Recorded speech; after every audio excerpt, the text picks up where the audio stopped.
Paz do Senhor a todos.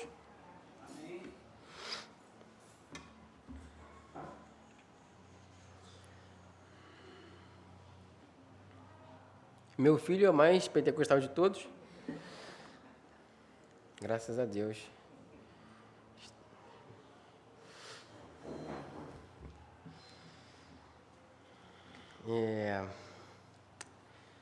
Irmãos, eu louvo a Deus por mais essa oportunidade de estarmos aqui para ouvir sua palavra, para também poder compartilhar com os irmãos daquilo que o Senhor tem falado nos nossos corações. Eu não sei o que está acontecendo comigo ultimamente, estou enfrentando uma luta acima do normal para conseguir preparar os estudos e as pregações. Acho que talvez por causa do CIEB a gente vai relembrando algumas coisas, vai se cobrando mais e a gente pensa, ainda não está no caminho certo. É o princípio das dores, né, pastor? Eu estava comentando com a minha mãe que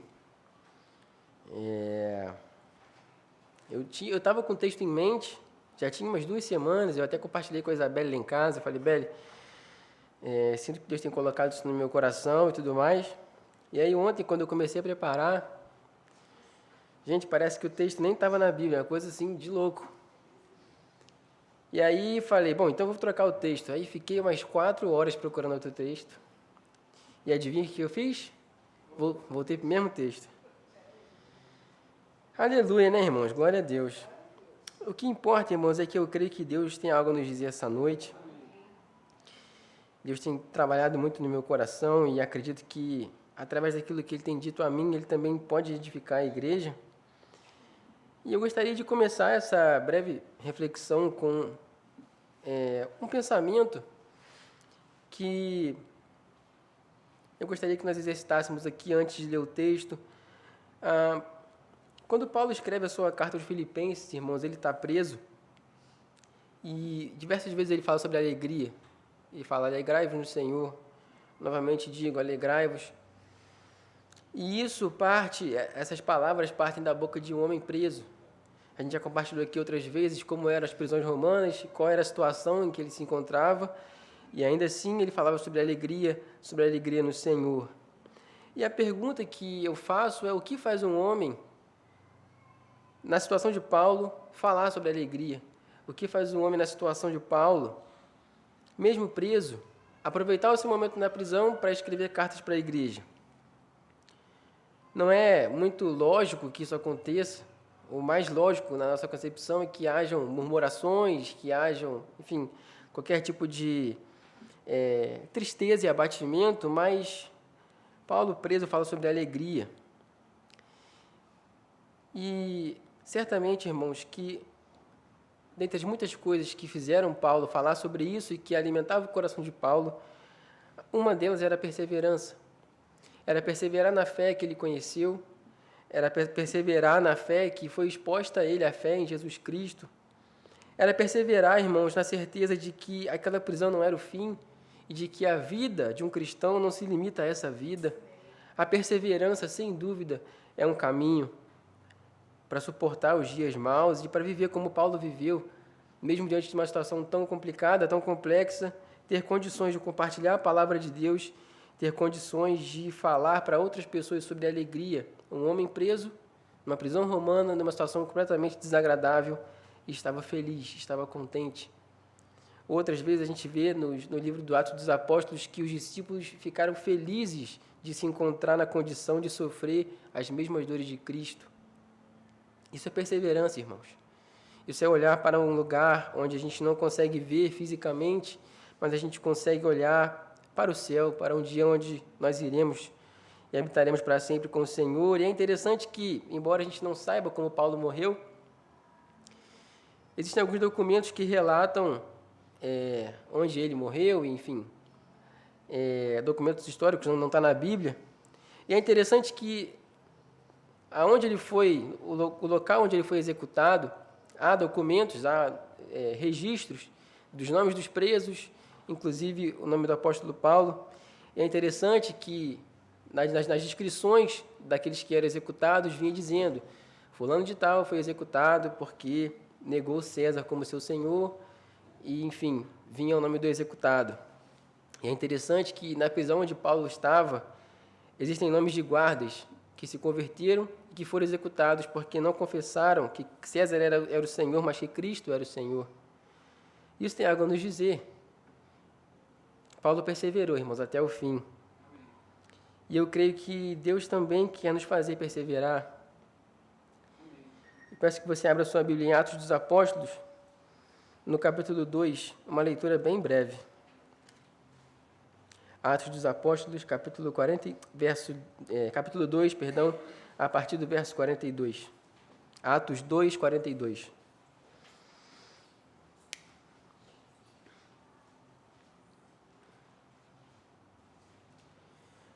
Amém?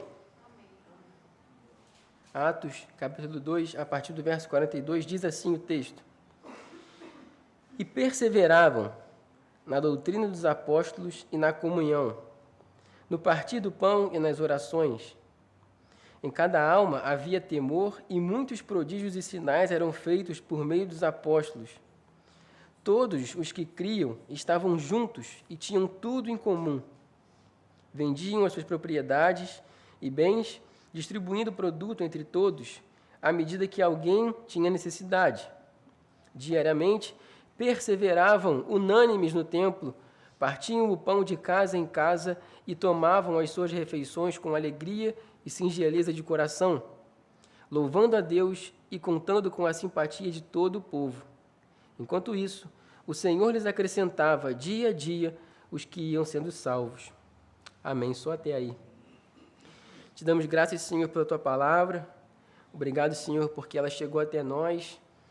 Graças à Tua misericórdia, à Tua bondade e também à perseverança, Pai, dos nossos irmãos do passado, que não hesitaram, Senhor, em registrar essas coisas, em escrever a Tua palavra, em ser, Pai, instrumentos Teus para que essa palavra chegasse até nós hoje. Que possamos, Senhor, por ela hoje ser encorajados, de maneira que ela possa, Senhor, dar frutos e que possamos guardar essa palavra em nossos corações. Deus, que Teu nome seja glorificado e que a Tua igreja seja edificada, Senhor, em nome de Jesus. Amém. Antes da gente entrar no texto, eu preciso contextualizar qual é a situação, porque ele é um texto de conexão que está entre dois acontecimentos. O livro de Atos, isso vai acontecer algumas vezes. Lucas, ele dá um panorama de como a igreja estava, de como a igreja funcionava entre alguns acontecimentos. Isso acontece nesse texto que a gente leu. Se você avançar um pouquinho, lá no capítulo 4, a partir do verso 32, ele faz a mesma coisa. Ele tem um pequeno trecho aí onde ele faz um panorama do que estava acontecendo ali com a igreja. E isso acontece mais uma vez, mais para frente. Lucas faz isso justamente para que a gente tenha uma noção de como a igreja estava funcionando naquele período. Vou falar em Lucas. Sim, o mesmo que escreveu o Evangelho, né, de Lucas. É ele quem escreve o Atos dos Apóstolos. E o Evangelho de Lucas, assim como todos os outros evangelhos, dentre os muitos objetivos, todos eles têm o objetivo principal de apresentar Jesus como Messias, como o Filho de Deus, como aquele que veio ao mundo para cumprir as promessas de Deus havia feito para o seu povo no passado. E o livro de Atos, então, ele vai narrar o que Deus fez a seu povo através dos seus discípulos, como Jesus, através do Espírito Santo, usa a vida dos apóstolos e quais são os seus atos. E por isso o livro leva esse nome. Ele é conhecido como Atos dos Apóstolos, mas talvez o mais correto seria os atos de Jesus e o do Espírito Santo ministrando através dos seus discípulos, porque os atos só são feitos por causa da ação do Espírito Santo. Então, a partir daqui, a partir do livro de Atos, a gente tem essa expansão do reino de Deus que vai alcançar tanto o judeu como o gentio. Em suma, embora a gente saiba do que se trata, resumindo, é basicamente isso que o livro de Atos vai falar, sobre esses atos que os apóstolos fizeram sendo usados pelo Espírito Santo. O texto de Atos já começa assim, quando, depois de Lucas se apresentar, então diz que Jesus esteve com seus discípulos durante 40 dias, e antes de subir aos céus, então Jesus vai orientar os seus discípulos para que eles não saíssem de Jerusalém até que fosse derramado sobre eles o Espírito Santo, que os capacitaria para fazer toda a obra para o qual Jesus havia chamado. Se você abrir aí no capítulo 1, voltar uma página ou duas, dependendo da sua Bíblia, aí no capítulo 1, a partir do verso 4b, a gente lê assim, palavras de Jesus para os seus discípulos: não se afastem de Jerusalém, mas esperem a promessa do Pai, a qual vocês ouviram de mim, porque João, na verdade, batizou com água, mas vocês serão batizados com o Espírito Santo dentro de poucos dias. E o verso 8 também diz: mas vocês receberão poder ao descer sobre vocês o Espírito Santo, e serão minhas testemunhas, tanto em Jerusalém, como em toda a Judéia e Samaria e até os confins da terra. Então, são palavras do próprio Jesus dizendo que o Espírito Santo seria derramado sobre os seus discípulos e que eles iriam, então, receber esse poder vindo do alto para realizar as obras as quais Cristo os chamou para fazer. Então, após esse fato, após Jesus, então, falar essas palavras, os discípulos se reúnem, eles se reúnem para eleger um substituto para Judas, que é quem havia traído Jesus, e eles, então, elegem Matias como esse substituto para compor os 12 apóstolos. E aí, então, tem o momento, talvez mais conhecido de Atos, que é a descida do Espírito Santo no dia de Pentecostes. No início do capítulo 2, vai dizer assim, versos 1 e 2, ao cumprir-se o dia de Pentecostes, estavam todos reunidos no mesmo lugar, e de repente veio do céu um som como de um vento impetuoso e encheu toda a casa onde estavam sentados, e apareceram distribuídas entre eles línguas como de fogo, as quais pousaram sobre cada um deles. Então, a narrativa nos mostra que naquele período, eles esperaram então essa descida do Espírito Santo, e naquele período, em Jerusalém havia homens de todas as nações debaixo do céu, o texto vai dizer isso, e esses homens de várias nações, percebendo o que estava acontecendo, ouvindo a voz daquela multidão que falava em diversas línguas, eles identificam os seus idiomas locais, é o que vai dizer o verso 7, que esses homens estavam atônitos e se admiravam, dizendo: vejam, não são galileus todos esses que estão aí falando? Então, como os ouvimos falar, cada um em nossa própria língua materna? Somos pardos, medos, elamitas, os naturais da Mesopotâmia, Judéia, Capadócia, Ponto e Ásia, da Frígia, da Panfilha, do Egito e das regiões da Líbia, nas imediações de Cirene, e romanos que aqui residem, tanto judeus como prosélitos, cretenses e árabes. Como os ouvimos falar sobre as grandezas de Deus, nossa própria língua. Que coisa maravilhosa, irmãos. Glória a Deus. Foram distribuídas muitas línguas. Você vê que tanto de povo que tinha ali reunido, e cada um daqueles homens ouvia aqueles que foram testemunhas do evento de Cristo indo aos céus, eles falando sobre as grandezas de Deus no próprio idioma deles. Porém, outros dos que estavam ali zombavam daquela situação, diziam: estão bêbados, isso aí é só efeito de álcool. E aí, irmãos, nesse momento, Pedro se levanta e ele começa a pregar para todos que estavam ali reunidos. Depois, peço que você leia esse texto em casa, é um texto maravilhoso. Quem não se converteu pode se converter de novo aqui, vendo essa pregação de Pedro, porque é algo maravilhoso que ele faz aqui. E o que vai acontecer, então? Ele prega, e ele, então, começa a falar sobre como Cristo é o cumprimento das promessas de Deus, e que aquilo que estava acontecendo, que aquele derramar do Espírito Santo também era o cumprimento da promessa de Deus através da pessoa de Cristo.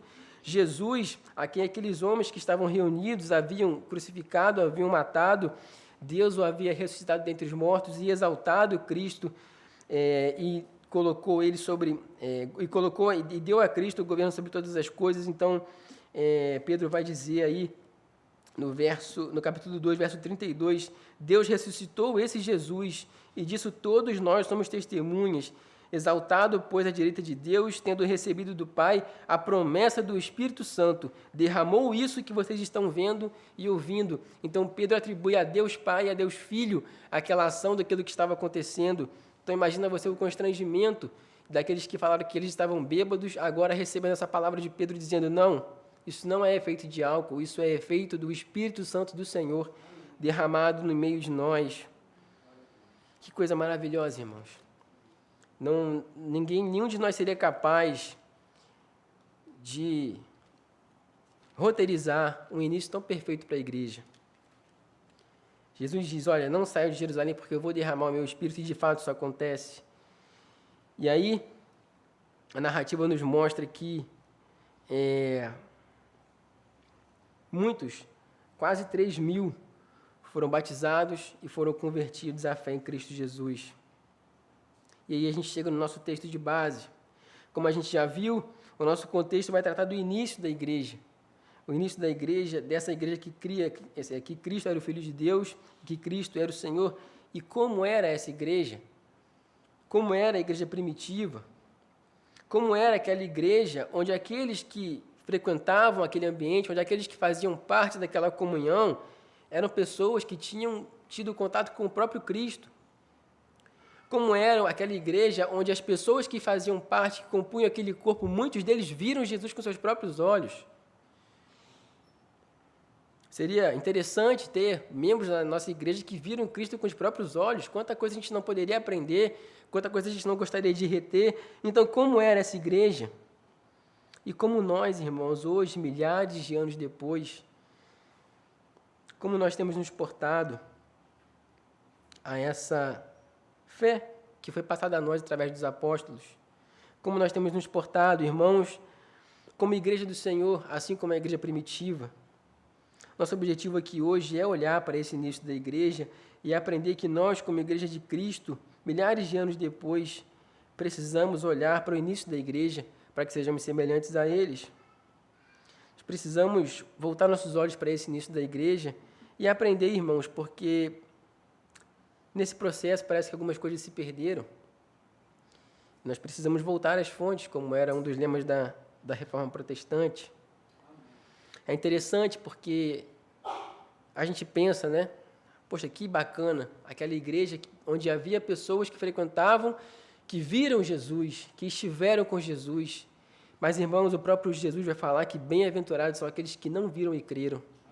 Então, nós somos bem-aventurados, irmãos. E o que nós temos feito com essa bem-aventurança, como nós temos nos portado como igreja de Cristo, é um pouco sobre isso que a gente vai falar hoje.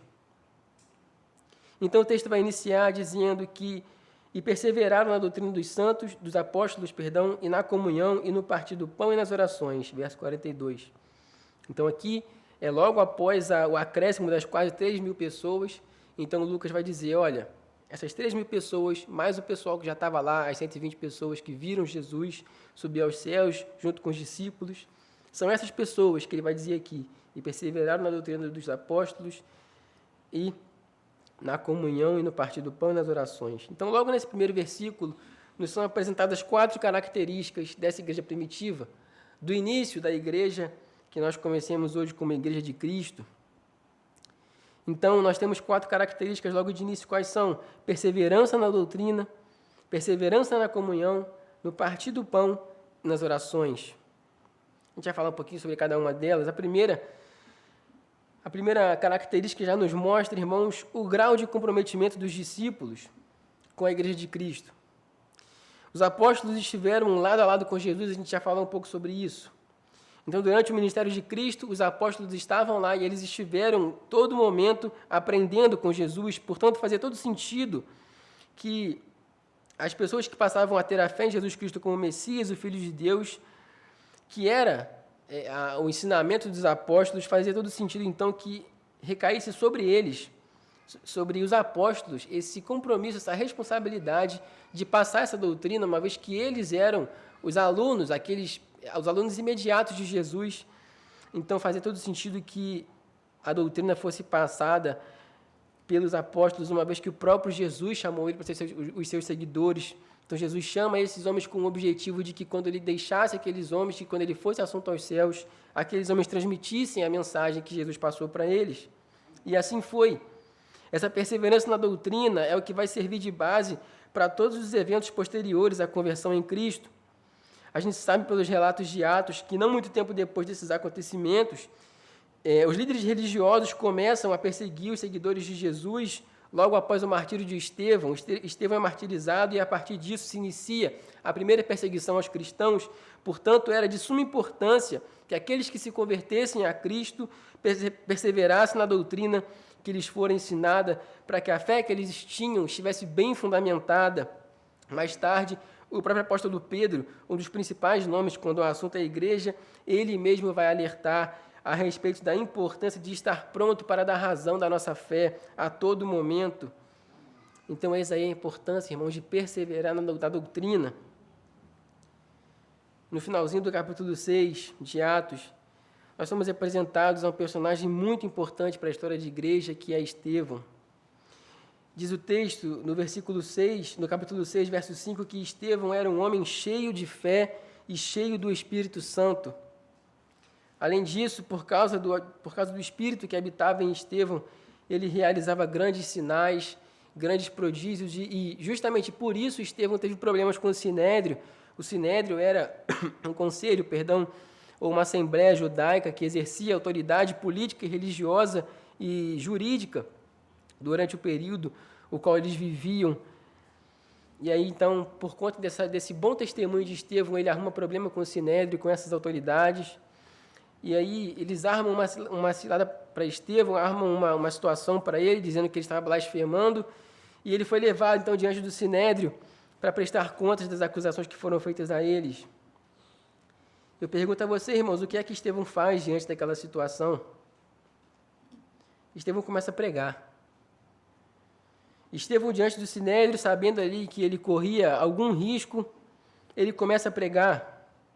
E o capítulo 7 traz, então, um dos maiores sermões da Bíblia, que é o sermão de Estevão, que é trazido ali com o título de Defesa de Estevão, mas é o sermão de Estevão, onde ele começa, então, a recontar toda a história do povo de Deus, desde os pais e os profetas, mostrando que tudo aquilo que havia acontecido no passado, tudo apontava para a vida de Cristo, a quem aqueles homens tinham matado, a quem aqueles homens tinham condenado à crucificação.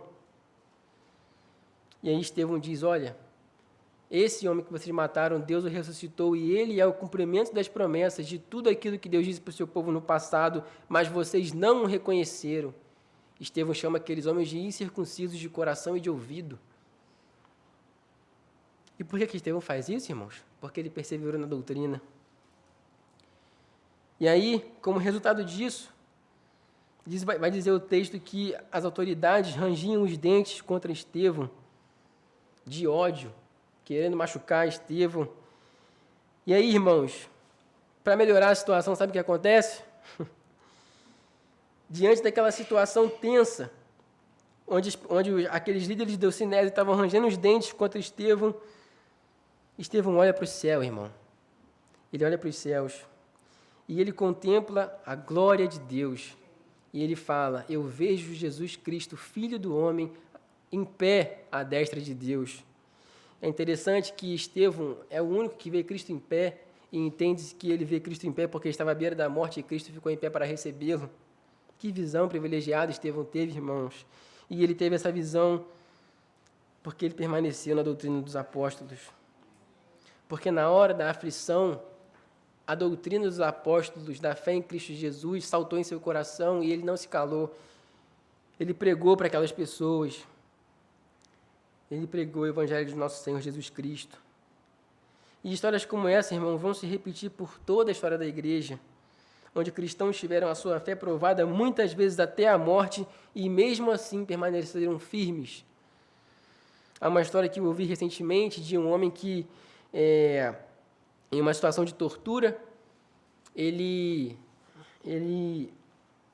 é recente, né, dos nossos dias, lá para o lado do Oriente, sendo torturado na região da sua boca, ali, com joelhadas e também com objetos que eram batidos nele, e o tempo todo sendo proposto a ele que ele negasse a sua fé. Então esse homem faz uma oração, ele diz, Senhor, eu não estou suportando essa dor, me ajuda. E aí ele mesmo vai relatar que ele ouve o Senhor dizendo que o próprio Senhor estava fortalecendo a vida dele. E ao ser fortalecido, quando o guarda vem para mais uma vez açoitá-lo, então ele olha para o guarda com um olhar de misericórdia e de amor. E aí o guarda diz: não me olhe dessa maneira, não me olhe com um olhar de amor, uma vez que eu vou te agredir. E quando ele chegou próximo desse homem que estava preso, ele se ajoelhou e disse: me fale do seu Senhor, porque só um Deus verdadeiro pode fazer isso que eu estou vendo. E eu acredito que isso é real, irmãos, porque isso aconteceu com Estevão. Estevão, no momento de sua morte, já estava sendo apedrejado por aqueles homens. Ele ergue a voz em oração e diz: Senhor, não culpa esses homens por esse pecado. É o que o pastor costuma dizer, irmãos: ou Deus é real, ou esses homens eram loucos, porque isso não tem explicação. Fato é que há uma perseverança na doutrina, há uma perseverança naquilo que é passado para esses homens. Irmãos, nós, embora entendamos que nos dias de hoje não existem mais apóstolos, pelo menos a nossa denominação entende dessa forma, mesmo assim nós somos uma igreja apostólica, porque nós também permanecemos na doutrina dos apóstolos. Os ensinamentos que a igreja primitiva recebeu por parte dos apóstolos também chegaram a nós hoje. Nós temos as pregações de Pedro, suas cartas, as cartas de João, seu evangelho, as cartas de Paulo, o testemunho de Paulo, no livro de Atos também suas cartas, e nós cremos, irmãos, que essas mensagens são palavra de Deus. Portanto, também seguimos a doutrina dos apóstolos. O que resta saber, irmãos, é quais são os efeitos dessas palavras em nós. O quanto nós estamos perseverando na doutrina dos apóstolos, o quanto a doutrina dos apóstolos é mais real e mais forte em nossos corações do que aquilo que o sistema desse mundo impõe a nós. O que nós faríamos, irmãos, numa situação semelhante a que Estevão estava?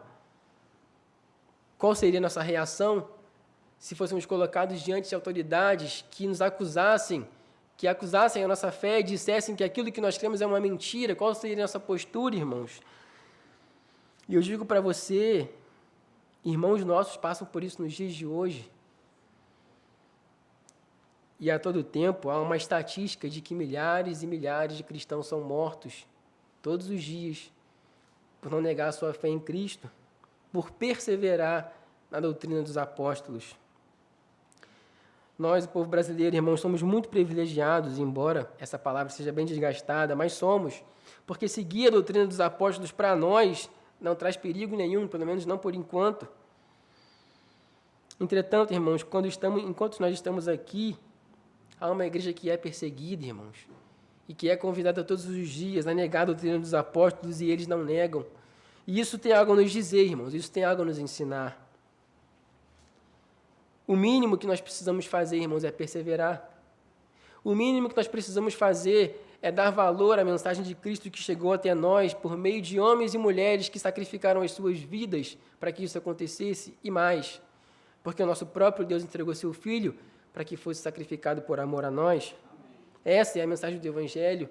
A mensagem do Evangelho na mensagem do Evangelho existe sacrifício, existe ressurreição, existe amor, existe graça, existe perseverança. Cristo perseverou, irmãos, por amor a cada um de nós. Então, precisamos, irmãos, permanecer firmes. Precisamos perseverar na doutrina dos apóstolos que chegou até nós. Mas não só isso, em segundo lugar, eles também perseveravam na comunhão, ainda no verso 1. E o termo comunhão aqui, né, conhecido como, a gente já sabe que é koinonia, a gente já falou sobre isso várias vezes. A origem desse termo traz a ideia de coparticipação. É uma comunhão que diz respeito a refeições, a momentos, a práticas religiosas, a momentos em comunidade onde todos participavam. Não era uma comunhão assim, o ajuntamento de um grupo apenas, mas era uma comunhão onde todos tinham um papel a exercer naquela comunhão, todos tinham os seus envolvimentos de alguma forma. Era um momento onde toda a comunidade se envolvia com o que estava acontecendo. Da mesma forma que acontece com a doutrina, os apóstolos também certamente estimulavam momentos como esse por causa do exemplo de Jesus, por causa do convívio que eles tiveram com Jesus, que sempre que possível tinha momentos de comunhão com eles e também com outras pessoas. Por toda a narrativa da vida de Jesus, a gente vê ele à mesa com os seus discípulos, e todo mundo tinha algo a fazer, todo mundo tinha uma participação. Então, Jesus estimula isso nos seus seguidores. É interessante que, após a ressurreição de Jesus, a maioria dos momentos de Jesus é em comunhão.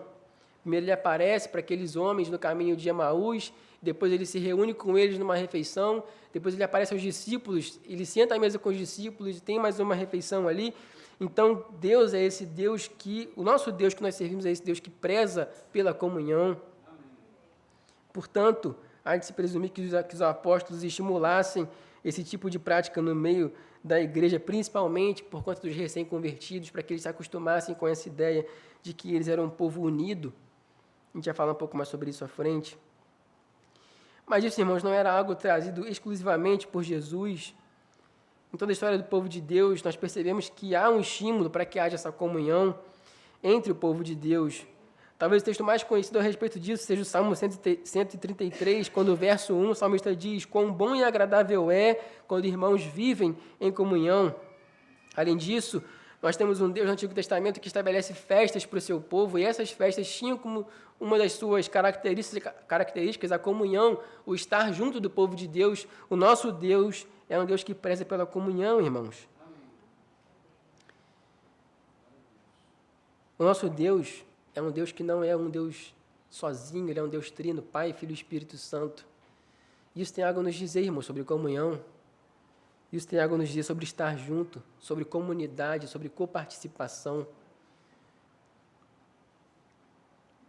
Hoje é muito comum nós vermos cristãos que seguem carreira solo, né? São cristãos que, diferentes da igreja de Atos, não perseveram na comunhão. É interessante o termo perseverar, porque ele tem a sua origem no latim, com a junção de duas palavras que falam sobre continuar firme, estar firme, perseverar. E eles continuavam firmes, eles perseveravam na comunhão, porque mesmo a comunhão sendo uma coisa boa, sendo uma coisa agradável, nós sabemos que a comunhão também traz os seus problemas, as suas confusões, as suas situações adversas. Se a gente tem problema com a nossa família, não teríamos problema com outras pessoas. Então, é por isso que se usa o termo perseverar, continuar firme, apesar dos pesares, apesar das dificuldades. E que luta é andar em comunhão nos dias de hoje, irmãos? Principalmente com o advento das redes sociais, por conta do fácil contato que a gente tem com todo mundo, as relações se tornaram líquidas, a gente não tem mais comunhão com nada nem com ninguém, é uma comunhão superficial. Aquilo que a gente tem com o outro, que a gente pensa ser uma comunhão, é apenas um número, é apenas um contato. A comunhão, irmãos, vai muito além de mensagens no WhatsApp. A comunhão, irmãos, vai muito além de cultos dominicais. É mais cômodo, muitas vezes, andar sozinho, porque a comunhão traz um grande problema, que é a intimidade. E na intimidade, a intimidade pode ser sinônimo de repreensão, pode ser sinônimo de correção, de exortação. E por isso, muitas vezes, a gente evita a comunhão, a gente evita o andar junto e prefere andar sozinho. Mas, irmãos, se o nosso Deus é um Deus que preza pela comunhão, quem somos nós para fazer o contrário? Portanto, irmãos, também cabe a nós hoje perseverar na comunhão, amar a comunhão, amar estar junto. Amar o próximo, irmãos, também diz respeito a viver junto com o próximo, a fazer parte da vida do próximo e deixar que o próximo faça parte da nossa vida, se importar com o outro. Isso é comunhão. Terceiro ponto, ainda no primeiro versículo, diz que eles também perseveravam no partir do pão. E ainda com o mesmo exemplo de Jesus, que se assentava à mesa com seus discípulos, agora, além da comunhão física, Lucas também traz esse aspecto mais específico do ajuntamento, que era o partir do pão, que no caso se refere à ceia de Cristo ou à ceia do Senhor, como o apóstolo Paulo costuma dizer em suas cartas. Quando Jesus reúne os seus discípulos, ele estabelece, então, o que é para nós o sacramento da ceia. E o Evangelho de Lucas vai dizer, nas palavras de Jesus, que depois que pegou o pão, deu graças a Deus, em seguida partiu o pão e deu aos apóstolos, dizendo: Isso é meu corpo que é entregue em favor de vocês. Façam isso em memória de mim. E depois de jantar, do mesmo modo deu a eles o cálice e o vinho, dizendo: Este cálice é a nova aliança feita por Deus com o seu povo, a aliança que é garantida pelo meu sangue derramado em favor de vocês. Glória a Deus. Então os apóstolos estavam seguindo as instruções do seu Senhor. Se ele disse, façam isso em memória de mim, então eles perseveravam no partir do pão, partindo o pão, servindo o seu próximo, se lembrando do sacrifício de Cristo, obedecendo à ordem de Cristo, quando ele disse, façam isso em memória de mim. Façam isso em memória daquele que entregou o próprio corpo em favor de vocês. Partam esse pão em memória daquele que partiu o seu corpo em favor de vocês. Tomem desse cálice, assim como meu sangue foi derramado em favor de vós. O próprio apóstolo Paulo vai usar uma boa parte da sua primeira carta aos Coríntios para falar sobre a celebração da ceia do Senhor. Se a gente parar para pensar, irmãos, poucas coisas na nossa fé, dessas coisas que a gente considera como ritualísticas, poucas coisas são tão importantes quanto o momento da ceia, quanto o partir do pão, irmãos. Pouquíssimas coisas. Eu já falei aqui diversas vezes da minha revolta que eu tenho quando as pessoas postam foto na rede social do momento da ceia, tirando foto do cálice e do pão. Isso deveria ser considerado conteúdo sensível no Instagram, porque muitas vezes, irmãos, a ceia do Senhor é para nós um momento de mero ritualismo. E nós precisamos resgatar, irmãos, a solenidade desse momento que representa o sacrifício do nosso Senhor. A igreja primitiva, principalmente os apóstolos, ao participar da ceia, eles tinham a imagem vívida do Senhor crucificado. Eles tinham a imagem vívida do Senhor partindo o pão e depois a imagem daquele mesmo Senhor crucificado. Para eles, perseverar no partir do pão significava manter viva, irmãos, essa imagem na mente deles, para que eles não se esquecessem do quanto custou aquela comunhão, do quanto custou a revelação do Messias que chegou até eles. Lembrar do preço daquela comunhão, irmãos, que eles estavam participando, por isso eles permaneciam, eles perseveravam firmes no partir do pão. E embora nós não tenhamos, irmãos, na nossa mente a imagem do Cristo crucificado e nem a imagem do Cristo encarnado partindo o pão na mesa conosco, nós temos a palavra de Deus que nos relata isso. E hoje a gente parte o pão e bebe do cálice, confiantes, irmãos, na palavra do Senhor que nos relata essas coisas, confiantes de que o Senhor morreu e ressuscitou por amor a nós, confiantes de que um dia, irmãos, Ele virá e vai pôr fim a todas as coisas. É por isso que na mesa da comunhão está escrito em memória de mim, porque o próprio Cristo disse, façam isso em memória de mim. Irmãos, domingo que vem é domingo de ceia. Que tal se a gente vier com o nosso coração, irmãos, com uma outra motivação, com um desejo ardente de participar desse momento que é tão importante, irmãos. Que ao pegar, irmãos, nos elementos da ceia no próximo domingo, essas palavras possam fazer parte do nosso coração, da nossa mente. Que a gente se lembre desse sacrifício que Cristo fez por nós, irmãos, para que isso não seja esquecido em nossos corações, porque quando a gente participa desse momento como um mero ritualismo, a chance que a gente tem de se esquecer é muito grande. Mas que nós também possamos perseverar no partir do pão. E o quarto e último ponto desse verso 1 fala a respeito da oração. A oração. Em vários momentos nós vemos que os judeus tinham horas marcadas para orar. Tem textos que mencionam as orações feitas às 9 da manhã, ao meio-dia e também às 3 da tarde. Era comum, de acordo com a prática judaica. O próprio capítulo 3, verso 1, se você dá uma olhadinha aí, vai dizer que Pedro e João estavam se dirigindo ao templo para a oração das 3 da tarde. Então, eles tinham essas horas para fazer as orações. Então, entende-se que essa perseverança nas orações também dizia respeito a essa prática, a essas horas costumeiras de se fazer a oração. Se você ler todo o livro de Atos, principalmente, você vai encontrar vários outros momentos onde os apóstolos param o que estão fazendo para fazer essas orações pontuais que são da tradição judaica. Mas também é importante, irmãos, lembrarmos mais uma vez do exemplo de Cristo. Mais uma vez, lembrarmos que os discípulos andaram lado a lado com o Senhor Jesus e que o próprio Jesus os ensinou como orar.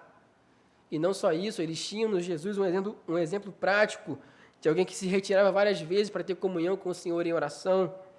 Então, o hábito da oração foi, sem dúvidas, uma das marcas da igreja primitiva. Uma das marcas como um divisor de águas, irmãos, na igreja primitiva. Se você ler atentamente o livro de Atos, você vai se dar conta de que havia oração incessante por parte dos seguidores de Jesus. Exatamente esse é o termo que Lucas usa no capítulo 12, quando é narrada a prisão de Pedro, o apóstolo Pedro, e diz o texto no verso 5 que Pedro estava preso, mas havia oração incessante a Deus por parte da igreja em favor dele. E sabe o que acontece, irmãos? Um anjo do Senhor é enviado para libertar Pedro daquela prisão. Irmãos, uma igreja que ora é uma igreja que vê milagres. Uma igreja que ora é uma igreja que presencia milagres, porque nosso Deus pode fazer. Amém. Aqueles homens e mulheres oravam incessantemente quando Pedro foi preso, e ele é solto através de um anjo que vai libertá-lo. Gente, isso aqui é tremendo. Às vezes eu tenho a impressão de que se Pedro fosse preso nos dias de hoje, a primeira coisa que a gente ia fazer é se colocar um textão na internet. Levaram mais um.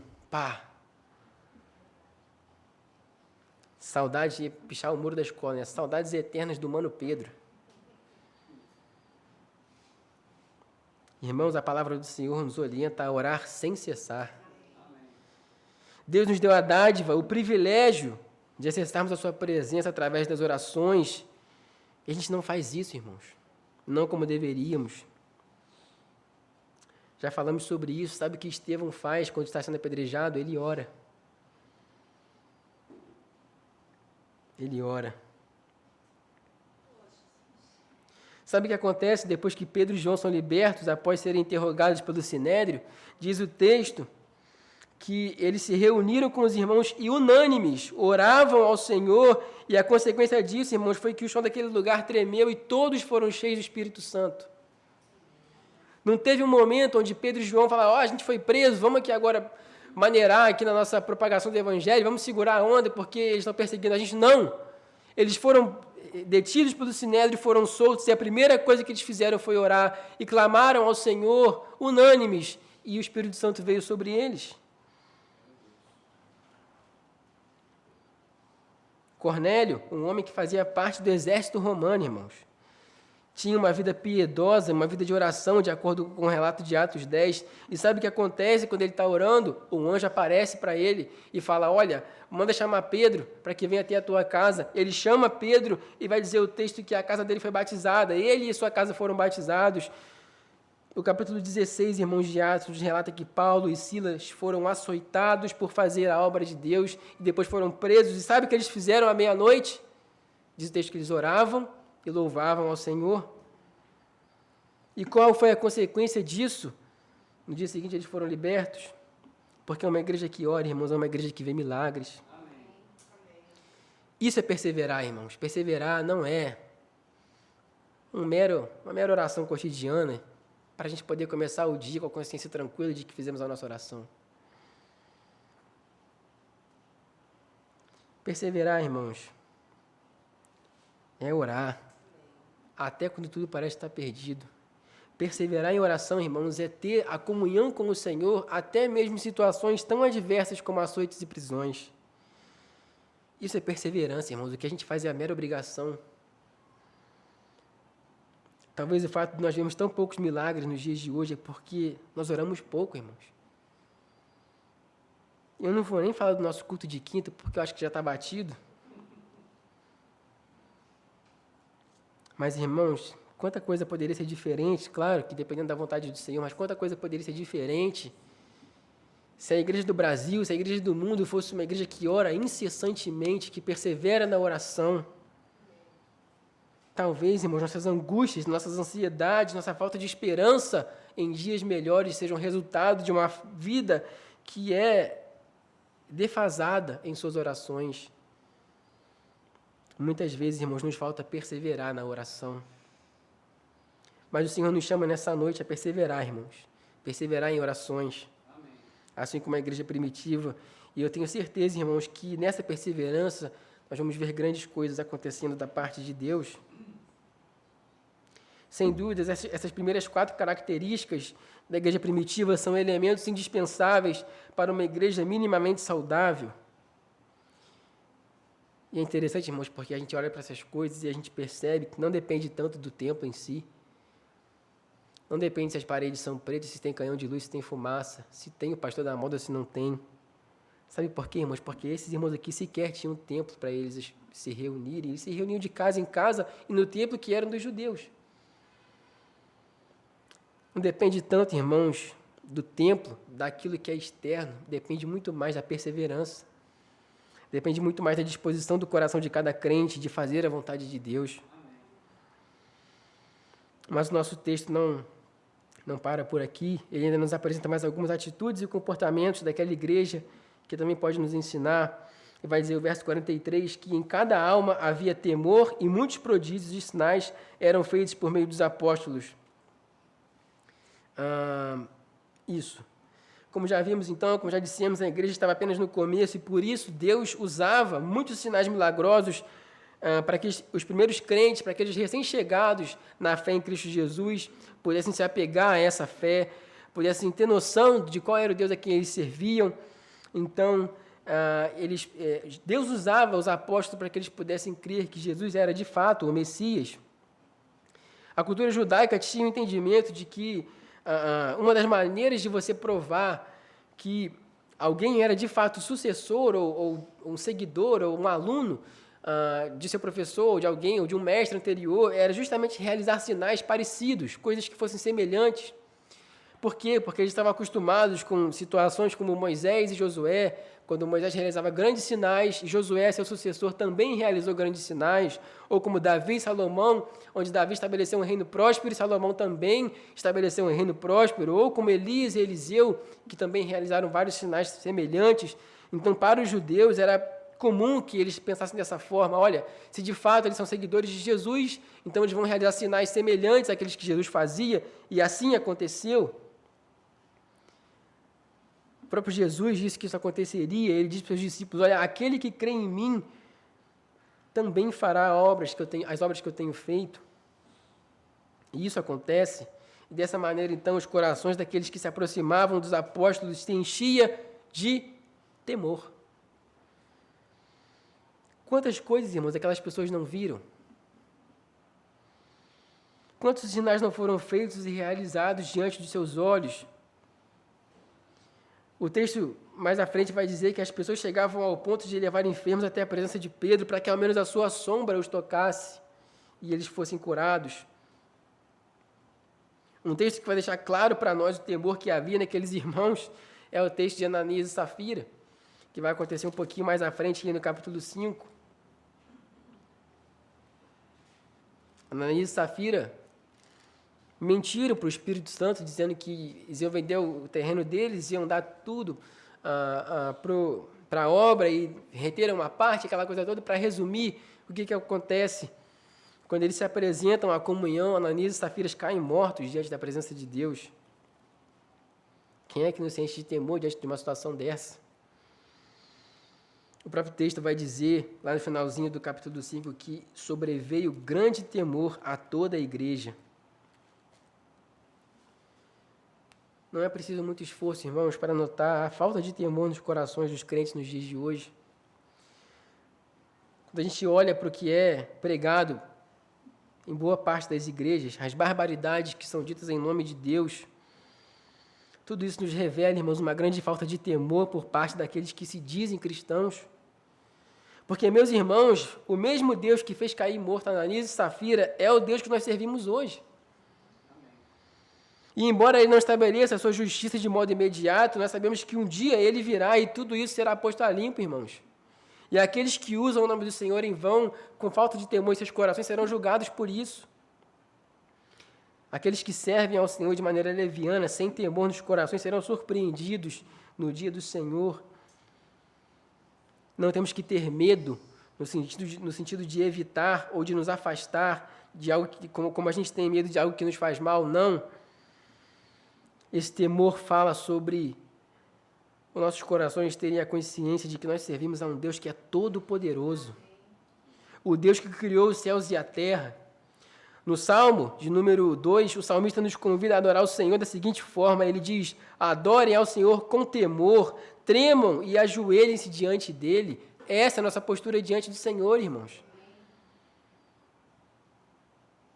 O que aconteceu com Isaías quando ele viu a glória do Senhor? O que aconteceu com Paulo quando viu a glória do Senhor? O que aconteceu com João quando viu a glória do Senhor? Nenhum deles tratou Jesus como brother ou como um amiguinho de escola, não. Eles se encheram de pavor, irmãos, com tamanha glória, com tamanha majestade. E esse é o Deus que servimos, irmãos. Provérbios 14, verso 27, vai dizer que o temor do Senhor é uma fonte de vida e ajuda a evitar as armadilhas da morte. Esse parece ter sido um texto pouco lido por Ananias e Safira. Porém, irmãos, muitos dos nossos irmãos da igreja primitiva tinham o temor do Senhor em seus corações. E assim também deve ser conosco. Também devemos cultivar o temor ao Senhor, porque Ele é Deus Todo-Poderoso. E o texto continua dizendo aí no verso 44 e 45, que todos os que criam estavam juntos e tinham tudo em comum, vendiam suas propriedades e bens, distribuindo produtos entre todos, à medida que alguém tinha necessidade. Então, há um outro aspecto que chama muita atenção em todo o livro de Atos, que por diversas vezes nós somos expostos a uma ideia de unidade. Termos como juntos e unânimes, e outros termos que são equivalentes, vão aparecer constantemente no livro de Atos e que mostra para nós a importância da unidade da igreja, irmãos. Para que todos tenhamos o mesmo espírito, o mesmo objetivo de fazer conhecido o reino de Deus. Em todo o ministério de Cristo Jesus, ele nos ensina a respeito de sermos desapegados de bens materiais e riquezas. Faltaria aqui tempo para mencionar todas as referências, mas nós temos algumas bem famosas, como Jesus, quando se encontra com o jovem rico, e em seguida ele vai dizer, olha, é mais fácil passar o camelo no fundo de uma agulha do que o rico entrar no reino dos céus. Então há essa relação de possuir bens de riquezas como sendo algo distanciado da fé em Cristo. Jesus já fala sobre isso várias vezes, ele fala que é difícil entrar um rico no reino dos céus. Então, o fato é que, por conta desses ensinamentos e do contexto social em que se vivia naquela época, onde geralmente você tinha ou muito dinheiro, ou você tinha quase nada, esse fato deveria gerar constrangimento dos irmãos que possuíam mais poder aquisitivo, constrangimento esse que os levavam, muitas vezes, a vender tudo que tinham de maneira literal e distribuir esses bens aos seus irmãos, aqueles que tinham necessidade. Então, eles tomavam essas palavras de Cristo como literais e aplicavam elas em suas vidas. Entretanto, atos como de Barnabé, que são descritos no finalzinho do capítulo 4, vão nos mostrar que atitudes como vender os bens e dar o dinheiro para os apóstolos era uma atitude voluntária. Não era um mandamento, não era algo imposto a ninguém, não era uma condição, era algo voluntário, que surgia no coração daqueles que seguiam a fé em Cristo Jesus. Era algo voluntário.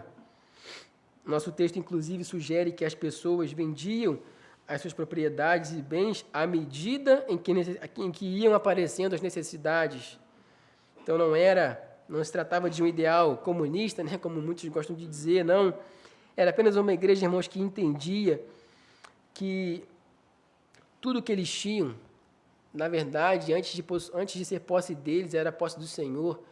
E, portanto, eles deveriam usar isso em benefício do próximo, usar isso em benefício dos seus irmãos. Mais uma coisa que eles aprenderam com Jesus, né? O jumentinho que Jesus entra em Jerusalém não é dele, é emprestado. O lugar onde Jesus nasce não é a casa dele, é um lugar, né, emprestado. O local onde é feita a última ceia não é um lugar da posse de Cristo, é um lugar emprestado. Esse entendimento parte da premissa de que, em última instância, irmãos, nada do que nós temos é nosso de fato, tudo pertence ao Senhor.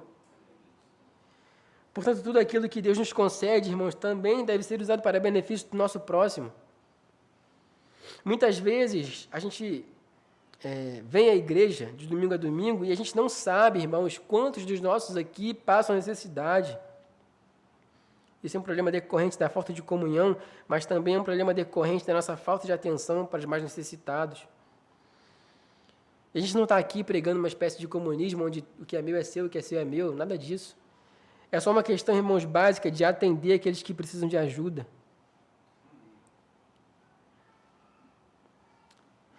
O carro do crente, se estiver muito limpo, desconfia, porque esse aí não dá carona. Irmãos, eu me lembro de diversas vezes na minha infância, onde irmãos da igreja, sabendo da condição da nossa família, por um tempo, eles pagavam a cantina da igreja para mim e para meus irmãos, e nossa, aquilo me fazia sentir tão acolhido. Nossa, que bacana isso. Primeiro eu pensava que a pessoa era muito rica, né? Para pagar a cantina de 3, mas ao mesmo tempo eu lembro de ter essa sensação de acolhimento, de como se eu me tornasse devedor daquela pessoa. E se a gente começar a expandir esse pensamento, irmãos, eu garanto para você que a gente vai chorar aqui ao refletir sobre a necessidade que nossos irmãos passam ao redor do mundo. Irmãos, no Nepal, crianças de 6, 7 anos são vendidas como escravas sexuais. Isso é muito triste, irmãos. E quando foi a última vez que nós nos engajamos para contribuir com uma obra missionária, para ajudar pessoas que estão passando por esse tipo de situação? Sejamos honestos, irmãos, quando foi a última vez que a necessidade de um de nossos irmãos em Cristo nos fez perder uma noite de sono, que nos incomodou de fato, a ponto de ficarmos preocupados?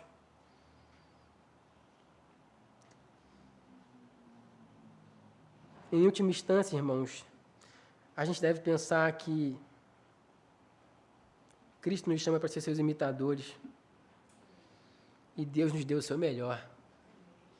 Deus nos entregou o seu único Filho para nos salvar, irmãos. Portanto, não há sacrifício demasiado para nós quando se trata de amor ao próximo, porque o nosso Senhor nos ensinou o que é amor ao próximo entregando a sua própria vida. E o que nós estamos dispostos, irmãos, a fazer pelo nosso próximo? O que nós temos compartilhado? Nada é nosso de fato. Tudo que temos é Deus quem nos dá. Tudo pertence ao Senhor e, de alguma forma, irmãos, tudo que temos deve ser usado para a glória do nome de Deus.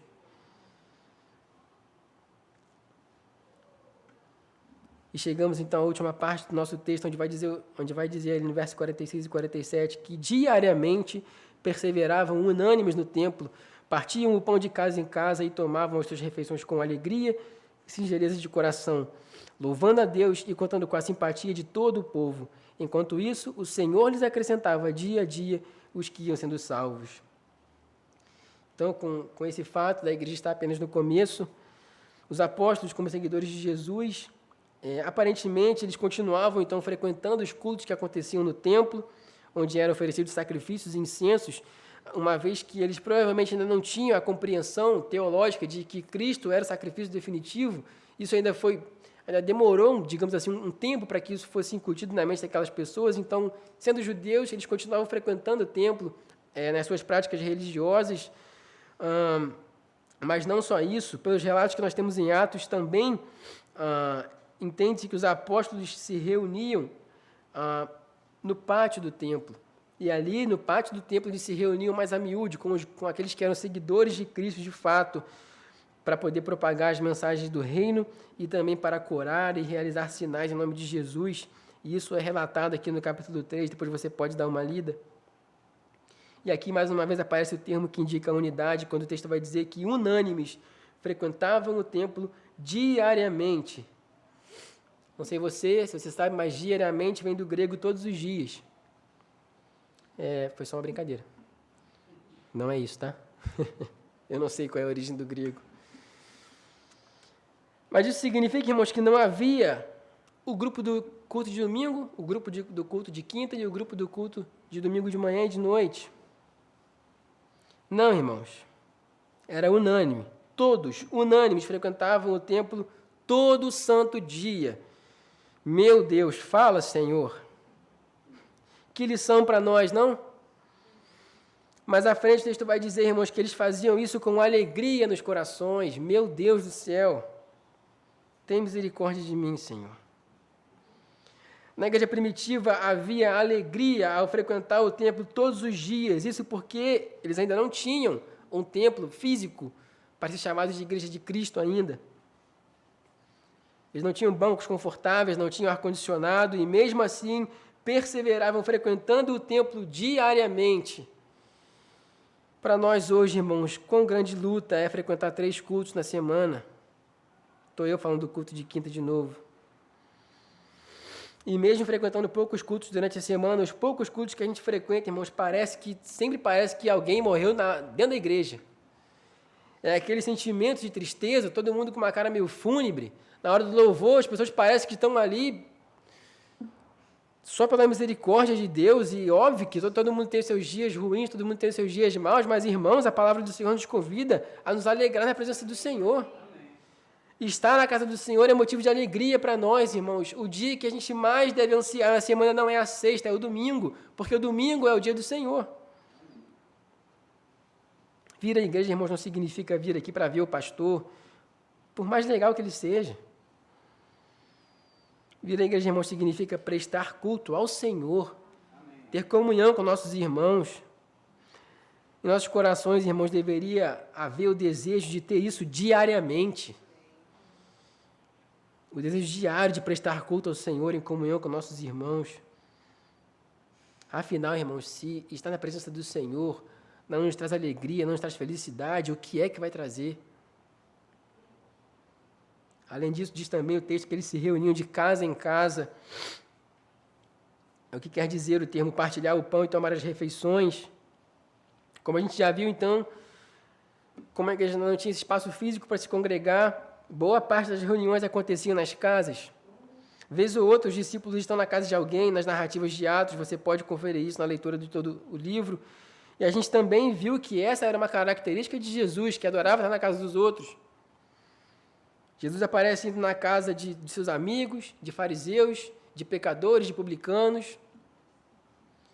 Estava sempre na casa de alguém. E nesse ajuntamento nas casas havia louvor a Deus e eles contavam com a simpatia do povo. Aqui a ideia do termo é mostrar que, a ideia do texto é mostrar que as pessoas que presenciavam esses momentos nos lares,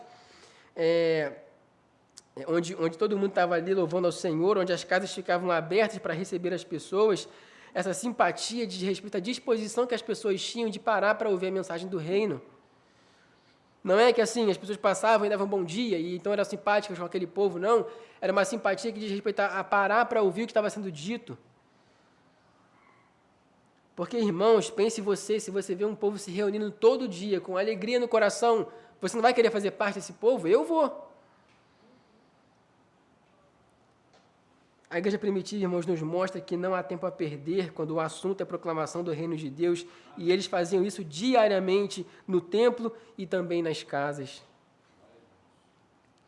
Recentemente, um irmão, recém-chegado aqui à nossa comunhão, me chamou para ir à sua casa. E nesse dia, irmãos, como eu refleti sobre isso, falei, meu Deus, eu estou na igreja há tanto tempo e eu nunca tive a iniciativa de fazer isso. De chamar pessoas para ter esse momento de comunhão na minha casa. Quando foi a última vez, irmãos, que nós abrimos a porta das nossas casas para receber nossos irmãos na fé? Isso é uma das coisas que eu mais invejo nas igrejas pentecostais tradicionais. Sempre tinha aquele grupinho, né, geralmente as irmãs de oração, que iam na casa dos outros e lá faziam orações e compartilhavam a palavra de Deus. E, infelizmente, irmãos, nós temos vivido dias onde o distanciamento de relação é muito real, a gente já falou um pouco sobre isso. Eu pergunto a você, meu irmão e minha irmã, como que nós vamos seguir a orientação de Tiago, de confessar nossos pecados uns aos outros, se a gente não tem comunhão, se a gente não abre a porta das nossas casas para que a gente seja conhecido e para que a gente conheça outras pessoas. Ninguém confessa pecado, irmãos, para um desconhecido. A gente confessa pecado para um irmão nosso em Cristo, para uma pessoa que a gente conhece, que a gente tem intimidade. Eu não estou sugerindo, irmãos, que a gente faça culto todos os dias na nossa casa ou que você receba visita todos os dias, mas que você esteja disposto a estreitar laços, com fins de unânimes, louvarmos o nome do Senhor. assim como fez a igreja primitiva. A gente fala tanto sobre avivamento, irmãos, tanto sobre ter experiências novas com o Senhor, mas quais são as atitudes práticas que a gente toma para que isso aconteça? Quantas vezes, irmãos, a gente procura o pastor para sugerir atividades na igreja, eventos, e quantas vezes a gente procura o pastor para sugerir novos cultos durante a semana, para sugerir vigílias, para sugerir momentos de louvor e adoração, onde a gente se reúne aqui para louvar o nome do Senhor. Gente, isso era o mínimo. Quanto tempo que a gente não faz uma vigília, irmãos? Esses momentos em unidade, seja no templo ou nas casas, seja na igreja ou nas casas, fizeram toda a diferença na vida dos irmãos da igreja primitiva.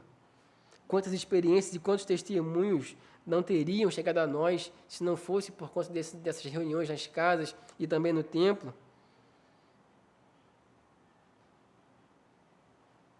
Quando o anjo tira Pedro da prisão, para onde que ele vai? Diz o texto que ele vai para a casa de Maria. E sabe o que estava acontecendo na casa de Maria? Enquanto estava todo mundo dormindo. Certo? Errado. Diz o texto que quando Pedro chegou, muitas pessoas estavam congregadas e oravam. Naquele contexto, irmão, Tiago, irmão de João, ele tinha acabado de ser assassinado a fio da espada. Pedro estava preso. Imagina o temor no coração daquela gente. Se fosse nos dias de hoje, talvez a nossa primeira reação seria: vamos, tranca tudo, vamos todo mundo ficar quietinho dentro de casa, porque ninguém pode descobrir onde a gente está. O que a igreja primitiva faz, irmãos? Não, a gente vai se reunir, vamos nos congregar e orar ao Senhor. Esse é o lugar do povo de Deus, irmãos. É congregando, é em união, é em comunidade, é juntos louvando o nome do Senhor, buscando no Senhor o socorro para nossas aflições. Nós temos muito que aprender, irmãos, com a igreja primitiva. Por fim, vem então a consequência de uma igreja que persevera. A consequência de uma igreja que persevera na sã doutrina.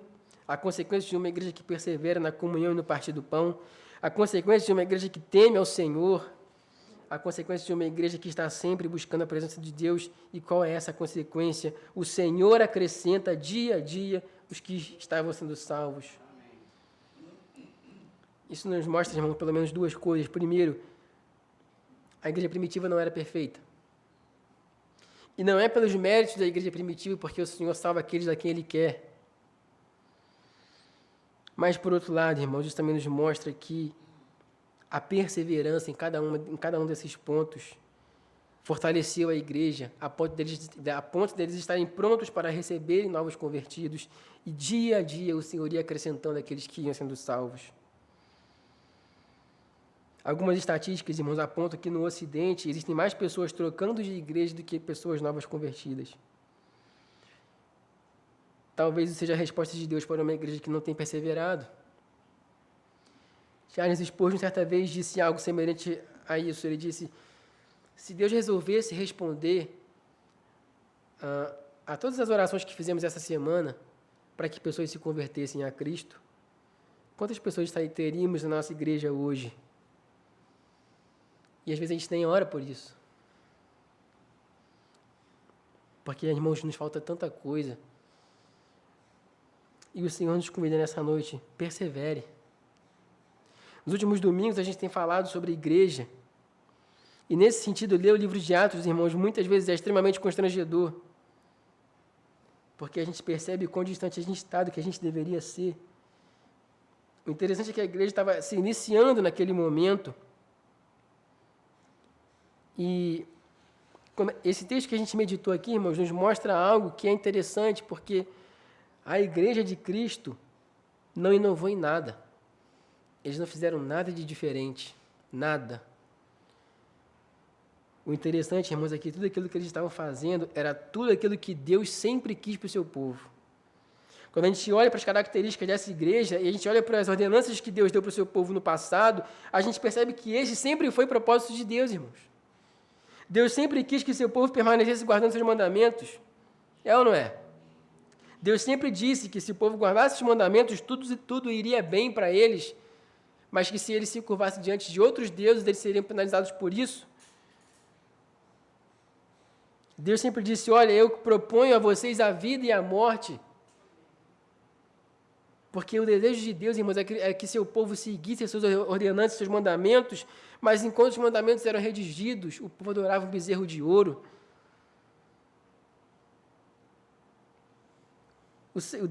Deus sempre teve o desejo, irmãos, de que seu povo vivesse em comunhão.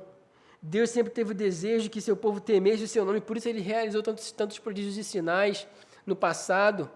E havia um temor momentâneo, mas quando passava aquela geração, a outra geração se corrompia. Deus sempre quis ter comunhão com o seu povo, mas como a gente vê, irmãos, no relato da vida de Oséias, o povo de Deus se prostituía e se apartava dos caminhos do Senhor toda vez. O Senhor chamava o seu povo de volta e o povo se apartava da presença do Senhor. O que estava faltando, irmãos? O que faltava era o segundo Adão. Faltava então, irmãos, para esse povo um modelo perfeito a quem eles pudessem imitar. Faltava alguém que pudesse redimir esse povo da herança que Adão deixou para cada um de nós e reconciliasse esse povo com Deus. Faltava alguém, irmãos, que pudesse ser aquilo que nós jamais seríamos capazes de ser, então Deus envia seu Filho ao mundo. E hoje nós temos esse modelo a seguir, assim como a igreja primitiva também teve. Deus enviou seu Filho, irmãos, e ele possibilitou que a igreja primitiva perseverasse em tudo aquilo que nós vimos. E eu tenho uma boa notícia, nós também podemos, irmãos, porque Cristo habita em cada um de nós. Amém. Cristo perseverou por nós e ele nos fortalece para que também nós possamos perseverar, irmãos. E para a glória de Deus e por amor ao seu povo, Cristo, então, se entrega por amor a cada um de nós, porque ele perseverou na vontade do Pai. Amém. Cristo ressurge dos mortos porque ele perseverou no propósito que Deus tinha. A ressurreição de Cristo, irmão, nos garante que a nossa perseverança pode nos levar até a morte, porque assim como ele ressuscitou, nós também ressuscitaremos no último dia. Nós somos uma igreja privilegiada, irmãos. Nós temos condições de perseverar em cada um desses pontos sem que isso nos custe nada. E o que é que nós temos feito? Talvez a gente precise, irmãos, olhar um pouco para a igreja primitiva e aprender com eles. Nós temos todas as condições de perseverar, irmãos. A questão é o que nós temos feito, com o que nós temos nos preocupados, o que é que tem ocupado a nossa mente, irmãos? Quais são as nossas prioridades? Em que nós temos perseverado? E por isso nós temos uma única aplicação que é bem óbvia para nós nessa noite. Persevere. Persevere na sã doutrina, independente de onde isso vai te levar. Persevere na comunhão dos santos, porque um dia Cristo vem buscar a sua igreja, ele não vem buscar corpos isolados, ele vem buscar a sua noiva. Persevere no partir do pão, lembre-se do que Cristo fez por amor a cada um de nós. Persevere no temor do Senhor. Não tema o que mata o corpo e não pode matar a alma, mas tema aquele que pode fazer perecer no inferno tanto o corpo como a alma. Persevere na unidade, persevere no amor ao próximo. Tudo que nós temos pertence ao Senhor e pode ser usado para benefício do próximo. Persevere na igreja, aproveite as oportunidades de estar em comunhão na casa do Senhor. Persevere na comunhão dos lares, nos cultos domésticos, chame pessoas para louvar o Senhor na sua casa. Faça da sua casa, irmãos, um local de oração e de serviço ao Senhor. Persevere na alegria de estar na presença de Deus. Persevere, irmãos, vamos seguir juntos, olhando para Cristo e buscando todos juntos, unânimes, ser cada dia mais parecidos com o Senhor. Muitas vezes, irmãos, na tentativa de diminuir a nossa responsabilidade, a gente pensa, para eles foi mais fácil, eles viram Jesus, e mais uma vez eu digo, o próprio Cristo fala para nós, bem-aventurados os que não viram e creram. Em seu sermão escatológico sobre o fim dos tempos, Mateus 24, Jesus ensina para nós, irmãos, que as coisas não serão fáceis nos últimos dias, e de fato não serão. Entretanto, ele diz, aquele, porém, que perseverar até o fim, será salvo. Portanto, meu irmão, persevere. Amém? Amém? Vamos orar. Deus, graças te damos pela tua palavra. Obrigado, Senhor, pela possibilidade que o Senhor nos dá de mais uma vez meditarmos, Deus, e poder aprender, Pai, a importância de perseverar na fé. Que o Senhor possa, Deus, fazer nossos corações arder por amor a Ti, de maneira, Senhor, que perseverar em cada um desses pontos não seja para nós, Senhor, um peso, mas seja para nós um prazer. Que mesmo, Senhor, diante de situações adversas, nada possa tirar de nós, Senhor, a alegria de Te servir, a alegria de perseverar, Pai, nos Teus caminhos, a alegria de fazer parte do povo de Deus e, portanto, Senhor, ser chamados filhos de Deus através do sacrifício de Cristo por cada um de nós. Nos ensina, Senhor, a perseverar todos os dias, a priorizar, Senhor, o Teu reino, a amar o Senhor acima de todas as coisas. Que naquele grande dia, Senhor, possamos ser contados entre aqueles que perseveraram até o fim. Em nome de Jesus. Amém. Amém.